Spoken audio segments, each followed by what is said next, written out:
साल था 1855। पूरा भारत अंग्रेजों के हुकूमत में था। हर तरफ अत्याचार, शोषण और अन्याय की कहानी थी। झारखंड पर बसे संताल आदिवासी जो अपनी मेहनत, ईमानदारी और सरल जीवन के लिए जाने जाते थे, वे भी अब दुख और अन्याय की आग में जल रहे थे। उसी दर्द के बीच दो वीर भाइयों की आवाज़ उठी, सिदो मुर्मू और कानो मुर्मू।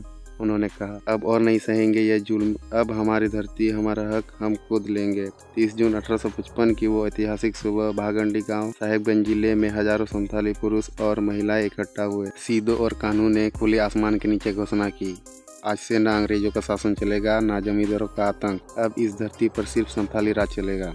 विद्रोह की आग जंगलों से निकलकर मैदानों तक फैल गई। राजमहल, दुमका, देवघर, पाकुड़, भागलपुर, हर जगह संतालों ने अंग्रेजों और उनके दलालों के खिलाफ मोर्चा खोल दिया। वे तीर, धनुष, भाले और कुल्हाड़ी लेकर लड़ पड़े और उनके जोश के आगे अंग्रेजी बंदूक भी कुछ देर कांप उठी। संताल औरतें भी पीछे नहीं रही। उन्होंने अपने पतियों और भाइयों के साथ कंधे से कंधा मिलाकर लड़ाई लड़ी। अंग्रेजों ने इस विद्रोह को रोकने के लिए पूरी सेना झोंक दी।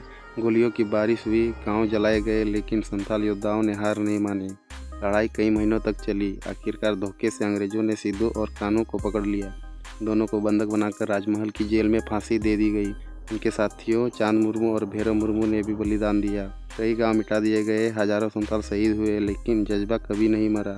सिदो कानू ने भले ही देह छोड़ी, पर उनकी पुकार गूंजती रही, हमारा धरती हमारी माँ है, इसे कोई हमसे नहीं छीन सकता। इस विद्रोह ने अंग्रेजों की नींव हिला दी। ब्रिटिश सरकार को मजबूर होकर संताल परगना नाम का अलग प्रशासनिक क्षेत्र बनाना पड़ा, ताकि संताल की संस्कृति और अधिकारों की रक्षा हो सके।